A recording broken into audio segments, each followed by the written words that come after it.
How you doing, YouTube? Matt with Massive Beer Reviews, back to get another review. Another Chi-Town Hop Bomb, hopefully, review. In the form of Hop Butcher for the World. It's I Want to Believe. This is their Balema, Hull Melon, and El Dorado Hopped American India Pale Ale. 7% alcohol by volume. Hop Butcher. Introduced them originally by Jordan out there. Chicago way, and after posting reviews, ended up getting in touch with these guys. They wrote me on Instagram, just shoot shit back and forth, and ended up sending me a couple cans, and now I review them. So how about that shit? It's a beautiful world. I dig the brewery in general. Not all the beers I've had have been like fucking world-changing craziness, but everything they've done has been very interesting and unique, and not in a way that they're just trying to be unique. So I kind of dig that. So hopefully it's much the same in this beer, as far as what it says on this can. Like I said, I Want to Believe. It's the Balema, Hull Melon, and El Dorado Hopped American Pale Ale, India Pale Ale, 7% alcohol by volume. And they say on the back here, no, usually it's all they have left on the back is tasting notes, which is melon, strong fruit, and strawberries. And I always dig their labels. I like that little hop thing where they put the tasting notes, and then I Want to Believe, which is very kind of, what is it, X-Files? Kind of fire in the sky kind of shit going on in there. So I dig it. So these cans are all fucking jacked up to shit too. Whoever, you know what they probably were? They're probably extras from when they canned or fucked ups. Or something like that. Or they just got beat up in travel. I don't know. But either way, what's inside is still delicious. Hopefully. Pinky Finger. Just off Whitehead. Infinite creaminess. Super tight back bubbles. And she's like, kind of like, if you like worked out a lot and then you peed, but you're not super dehydrated, but you got a lot of lactic acid in your urine, that kind of cloudiness going on there. It's like, it's hazy, but it's not the most haziest thing in the history of mankind. That's not necessarily a bad thing. So it's like pineapple juice hazy. So why do they make all those disgusting references? I don't know. That's what I do. So, why do you listen to me? Anyway, see if we can get a nose on her. Okay.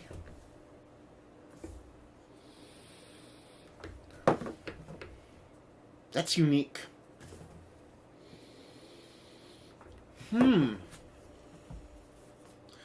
That smells like fruit, but what does it smell like? It smells tropical fruity, but in a kind of like Febreze kind of way. And I don't mean that in like a disgusting kind of chemical sense. It's like I can't pick it out. I can't place that additional portion of the show that's making me think that. So you're getting fruits. It's all very tropical, like very, very, very bright, skinny tropical. Sure, you get a little bit of berryness, the strawberries, the kind of meloniness on top of that, but it's got this kind of acidity to it that isn't like an acid from like. It's not like a citric acid. It's like a fruit acid, but it's not like sour or anything like that. And that's why I went Febreze, because the Febreze for me, like those kind of Glade spray things, have that kind of like alcohol, like non-drinkable alcohol. What is it? Isopropyl kind of alcohol thing to it. It kind of has like the acetone alcohol thing going on, but it's not a negative. It's not like, oh man, this smells like kind of paint thinner. No, it's not like that. It just has this added kind of oomph to it that seems different. That's not in beers typically. So yeah, a little bit. I'm just gonna go with that kind of rubbing alcohol acetone thing. I know that's a horrible way to fucking put it because it's not a negative, but I don't know what else to say. It's almost like a fermented rind as opposed to like a fermented flesh. I don't know. Anyway, it smells like fruit. It smells tropical all the way. A little bit of berryness going there, nice sweetness, and there's a bitterness that's very kind of grass cutty, but it's very bright. It's not muddled. It's not heavy. Everything is sprightly and bright. Man, adjectives. Cheers.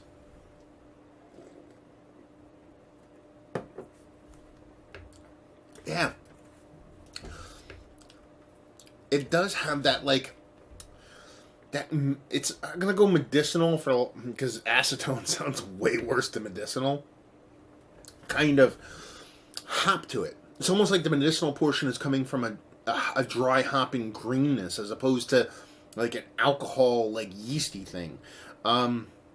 Yeah, so it has this like medicinal hoppy thing to it. So it's almost like the fruited, melony, tropical fruited version of a medicinal hop. Man, I'm fucking all over the place on this one. It's making me do that. I'm just still my regular weirdo self, but this one's taking me to another level. But there's this nice dryness across the whole thing. It's weird because I'd say it's neither sweet nor bitter. It's like neutral. It's like the Switzerland of the sweetness and sour and bitterness scale, kind of floating in the middle. Sure, there's pulling them both ends. There's sweetness and bitterness, but I'm saying it's very kind of soft. Has that soft water nerdiness going on. This is a bonkers weird beer in a good way. It's fun. It's interesting. It's what I talked about basically at the beginning. That these guys do stuff that makes my brain kind of churn and gets the fucking cobwebs out and smoke starts pouring out of my ears. Figuratively, not literally. I don't know. I don't watch the videos, so maybe they do. But yeah, it's fun. It's just interesting. Bright. Aggressive while at the same time not being over the top. Like I said, the fruitiness has this kind of medicinal factor to it that just kind of it stops short. It gives you that kind of mentholyptus, eucalyptus thing without the mintiness. If that makes any sense. It has that kind of thing. Man, I almost seem like I'm like defeated by this review for some reason. I don't know why, because I'm having a real hard time placing it because they're unique experiences, not necessarily flavors, but unique experiences in a beer, and that in and of itself makes you really kind of fucking dig it. So yeah, I dig it. It's cool. Each sip is a little bit more kind of wider. If that makes any sense. It's not like more impactful. It just each time you take a deep breath before you try to go underwater, you expand your lungs a little further and a little air in. It's kind of like that with the flavor. Just every sip, there's a little bit bigger birth of flavor that kind of lasts a little bit longer. And it just makes me want to think more about it. It makes me want to talk more about it. But I don't have anything else to say because you've heard it all already. So let's wrap it up. Is it one of the better IPAs I've had as of late? I honestly don't fucking know. You know what I mean? I don't know if I really love it or if I'm not a big fan of it. But that in of itself makes me like it a lot. If that makes any sense to you whatsoever. I like the fact that it's confusing me. I like the fact that it has flavors in there that make sense to me, at the same time it has this bits and pieces. They're coming across in a way that is unique and different to where it kind of makes me think a little bit different about the beer. So that, yes, I like it. There you go. Man, long-winded? Value availability? Don't know. Maybe somebody could chime in and just say, excuse me, if you like what we like this. If you like beer, if you like craft beer, I hate that word. If you like independent craft beer, if you like flavor in beer, because that's what you're getting in here, and it's delivered in a unique manner. So if you've had a lot of beers and you think you know beer and you enjoy drinking it and kind of dissect it in a way that's fun and interesting to you, then this is your kind of beer.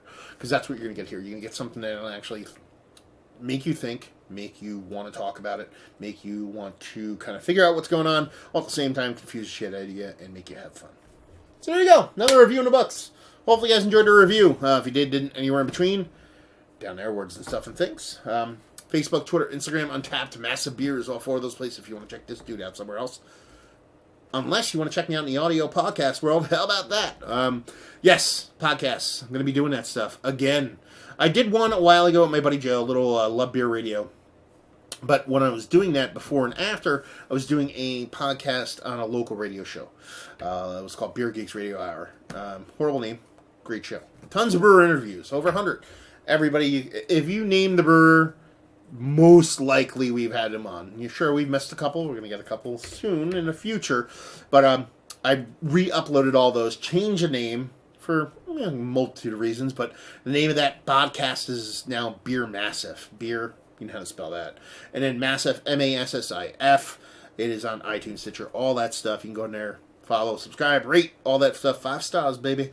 And you'll see all those old interviews from the past, but you also are going to see new content. Some bleed over from what I'm doing here on this YouTube channel, but you're going to see a lot of new content from me and other people. You're going to see brewer interviews, all that kind of stuff. I'm getting it all kind of tied up and ready to go right now with equipment and whatnot, but definitely go check that out. If you're going to check anything out, do that and give it a listen. And there you go. Plugs away. So hopefully you guys enjoyed the review. Hopefully you're enjoying a nice, interesting hop forward beer right now, and hopefully see you next time. Cheers.